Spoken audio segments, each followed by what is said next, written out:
Hello friends, welcome to my channel. स्वागत है आपका मेरे चैनल पे। मैं हरपी पटेल बात करूंगा आपसे इस वीडियो में पियाजे, वाइगोस्की और कोहलबर्ग पर आधारित फिर से एक बार 15 महत्वपूर्ण प्रश्नों पर। और ये हमारा पांचवा पार्ट है। इससे पहले हम लोग 4 पार्ट पढ़ चुके हैं जिसमें हम लोगों ने 70 प्रश्नों पर बात कर ली है। आज 15 प्रश्न और पढ़ेंगे, यानी कह सकते हैं 85 प्रश्न जो हैं हम लोग पढ़ेंगे वाइगोस्की, कोहलबर्ग और पियाजे पर। और ये इतने महत्वपूर्ण प्रश्न हैं जो आपके एग्ज़ाम में आए हुए हैं। देखिए, एमसीक्यूज़ के साथ साथ थ्योरेटिकल पोर्शन ज़रूर पढ़िएगा जो आपको डिस्क्रिप्शन में दे दिया जाएगा, ठीक है। और क्योंकि पियाजे हो, वाइगोस्की हो या कोहलबर्ग हो, इनसे 4 से 5 नंबर के अंक जो है सीटेट के एग्ज़ाम में पूछे जा सकते हैं, ठीक है। तो आपके लिए बहुत ही महत्वपूर्ण वीडियो है। जो भी पिछले वीडियो है, आज का वीडियो है। अगर आप चैनल पर नए हैं तो चैनल सब्सक्राइब कर लीजिएगा, बेल आइकन दबा दीजिएगा, जिससे कि आपको नई वीडियोस की नोटिफिकेशन समय से मिलते रहे। तो शुरू करते हैं। आज का टॉपिक बहुत ही महत्वपूर्ण है। तो पहला प्रश्न हमारा, रोहित ने अजय की डेस्क से ली हुई पेंसिल वापस रख दी क्योंकि उसे पकड़े जाने पर सजा मिलने का डर था। यह कोहलबर्ग के किस स्तर को बताता है? पूर्व परंपरागत स्तर, परंपरागत स्तर, उत्तर परंपरागत स्तर या पूर्व संक्रियात्मक स्तर? तो देखिए, जो 4 से 10 वर्ष का स्तर था, जो पूर्व परंपरागत स्तर था नैतिकता का, उसमें कोहलबर्ग ने बताया था कि ये जो अवस्था होती है वो दंड पर आधारित होती है। यानी बालक या व्यक्ति, बालक ही कहिए, व्यक्ति नहीं कहिए, तो जो बालक होता है इसमें वो उस काम को नहीं करेगा जिसके लिए उसे दंड मिलेगा। तो रोहित ने अजय की डेस्क से जो पेंसिल ली थी उसे वापस रख दिया क्योंकि उसे पता था कि अगर वो पकड़ा जाएगा तो उसे सज़ा मिलेगी। तो इसीलिए ये जो स्तर है ये आता है पूर्व परंपरागत नैतिक स्तर के अंतर्गत, ठीक है। आप लोग याद रखिएगा, पहला ऑप्शन इसका सही होगा।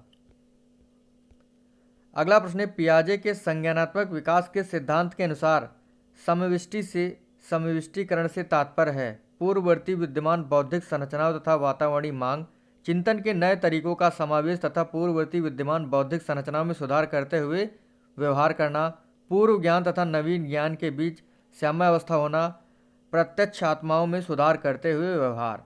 तो समावेष्टीकरण जो होता है ये होता है चिंतन के नए तरीकों का समावेश तथा पूर्ववर्ती विद्यमान बौद्धिक संरचनाओं में सुधार करने हेतु व्यवहार करना, ठीक है। आपका बी ऑप्शन इसमें सही होगा।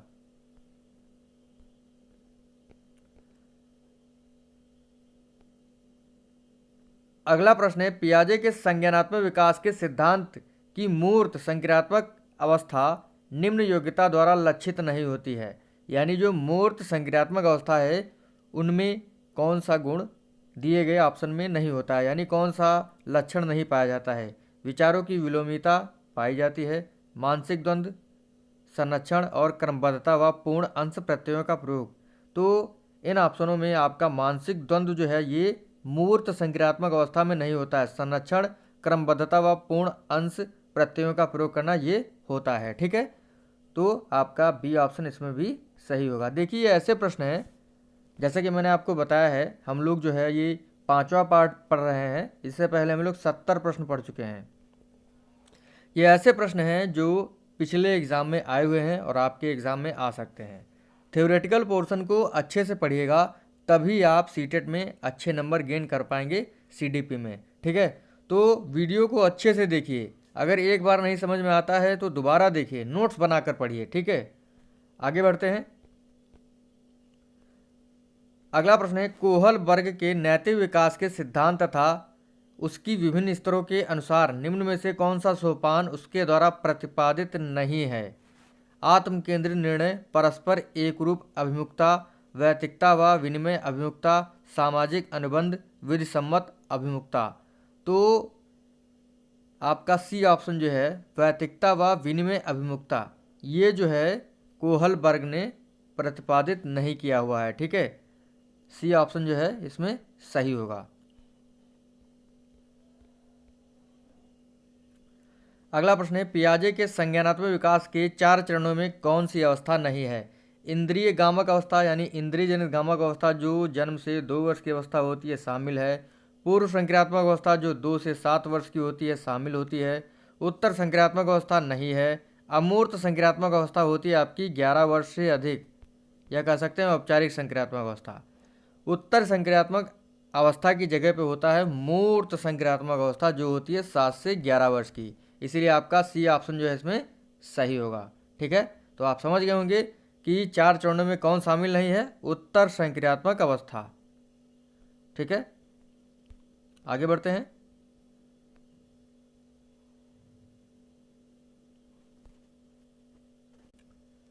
तो ये प्रश्न दोबारा आ गया है।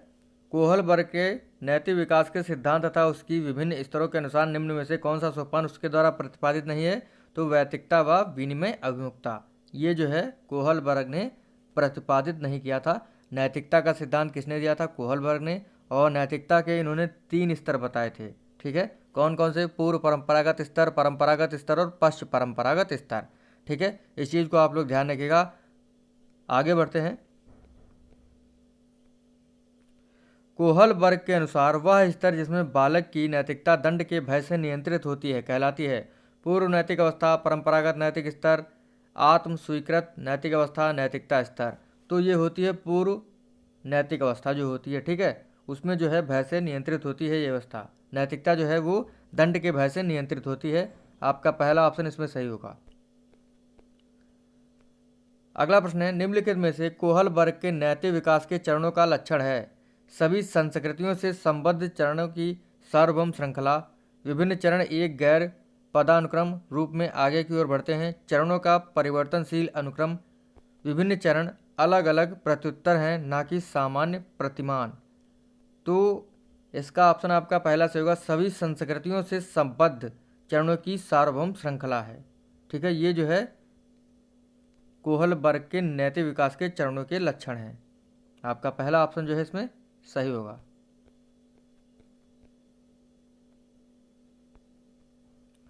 प्रश्न है, लेव-वाइगोस्की के समाज संरचना सिद्धांत में दृढ़ विश्वास रखने वाले शिक्षक के नाते आप अपने बच्चों के आकलन के लिए निम्नलिखित में से किस विधि को वरीयता देंगे?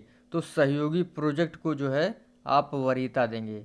ठीक है, क्योंकि लेव-वाइगोस्की क्या बताते हैं कि लेव-वाइगोस्की बताते हैं कि जो बच्चा होता है वो समाज में समवयस्कों के साथ जो है अंतःक्रिया करके सीखता है, यानी सहयोग के माध्यम से ही तो सीखता है। जब बड़े बूढ़े उसको ज्ञान प्राप्त करने में सहयोग करेंगे तभी वो तो सीखेगा। तो सहयोगी प्रोजेक्ट जो है वो बच्चों को सीखने में ज़्यादा अच्छा होगा। ठीक है, इसीलिए आपका पहला ऑप्शन इसमें सही होगा। अगला है, जीन पियाजे के द्वारा प्रस्तुत संरक्षण के प्रत्यय से तात्पर्य क्या है? दूसरों के परिदृश्य को ध्यान में रखना एक महत्वपूर्ण संज्ञानात्मक क्षमता है। वन्य जीवन और वनों का संरक्षण बहुत महत्वपूर्ण है। कुछ भौतिक गुणधर्म वही रहते हैं चाहे बाहरी आकृति बदल जाए। परिकल्पना पर विधिवत परीक्षण से सही निष्कर्ष पहुंचा जा सकता है। तो संरक्षण क्या होता है? देखिए, आपका जो ऑप्शन थर्ड है, कुछ भौतिक गुणधर्म वही रहते हैं चाहे बाहरी आकृति बदल जाए। यानी देखिए, संरक्षण क्या होता है? संरक्षण जैसे लिखा हुआ है, कुछ भौतिक गुणधर्म वही रहते हैं चाहे बाहरी आकृति बदल जाए। जैसे जूस था ग्लास में, तो हम उसे, देखिए जूस है इस ग्लास में इतना भरा हुआ है, ठीक है, और हम उसे क्या करें, हम उसे इस घड़े में भर दें, ठीक है, तो क्या जूस तो जूस ही रहेगा, यानी उसका भौतिक जो धर्म है वो तो रहेगा, लेकिन क्या है उसकी आकृति बदल जाती है। ठीक है, जैसे नहीं उदाहरण होता है कि एक शिक्षिका थी, उसने 2 सामान भरे हुए ग्लासों को लिया जिसमें जूस भरा हुआ था सामान, और उनको अलग अलग बर्तनों में क्या कर दिया, डाल दिया। फिर बच्चों से पूछती है किसमें जो है जूस ज़्यादा है, तो बच्चे बताते हैं कि जो लंबा बर्तन है उसमें जूस ज़्यादा है। तो मतलब जो भौतिक गुणधर्म है किसी वस्तु का वो नहीं बदल रहा है। जैसे जूस था, जूस का भौतिक जो क्वालिटी है वो नहीं बदल रही है, लेकिन उसकी आकृतियाँ बदल रही हैं। तो वही तो लिखा है, कुछ भौतिक गुणधर्म वही रहते हैं चाहे आकृतियाँ बदल जाए, तो वही है आपका संरक्षण। ठीक है, एक शिक्षिका अपने शिक्षार्थियों की इस रूप में मदद करना चाहती है कि वे एक स्थिति की अनेक दृष्टिकोणों से सराहना कर सकें। वह विभिन्न समूहों में एक स्थिति पर वाद विवाद करने के लिए अनेक अवसर उपलब्ध कराती है। वाइगोस्की के परिप्रेक्ष्य के अनुसार उसके शिक्षार्थी विभिन्न दृष्टिकोणों को क्या करेंगे और अपने तरीके से उस स्थिति के अनेक परिप्रेक्ष्य विकसित कर सकेंगे। तर्क संगत, निर्माण, आत्मसात या सक्रियकरण। तो क्या कर सकेंगे, वे विभिन्न दृष्टिकोणों को आत्मसात कर सकेंगे। आपका बी ऑप्शन जो है इसमें, सॉरी सी ऑप्शन जो है इसका सही होगा। ठीक है, आगे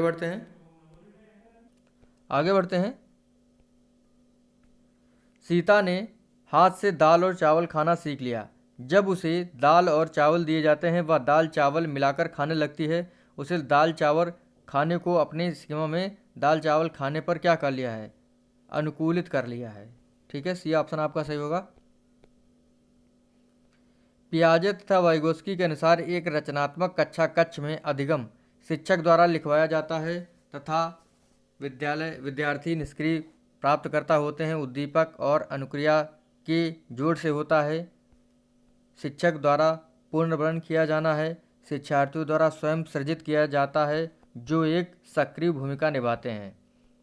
तो रचनात्मक कक्षा कक्ष में अधिगम जो होता है वो होता है शिक्षार्थियों द्वारा स्वयं सृजित किया जाता है जो सक्रिय भूमिका निभाते हैं। ठीक है, इसका ऑप्शन जो है आपका डी सही होगा।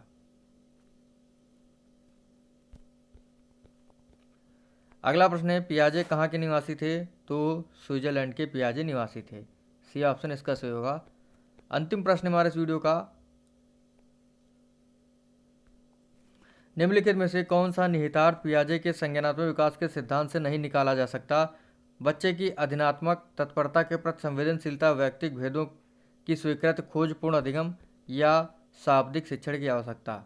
तो यही है शाब्दिक शिक्षण की आवश्यकता, जो कि पियाजे के सिद्धांत का निहितार्थ नहीं है। आपका डी ऑप्शन इसमें सही होगा। तो इस प्रकार से आज का हमारा वीडियो समाप्त होता है और कोहलबर्ग, पियाजे और वाइगोस्की पर जितने भी प्रश्न बन सकते थे समाप्त होते हैं। ठीक है, अगर कोई भी प्रश्न मुझे नया मिलेगा तो मैं जोड़ दूंगा आने वाले वीडियो में। तो मिलते हैं आपसे अगले वीडियो में। Thank you friends.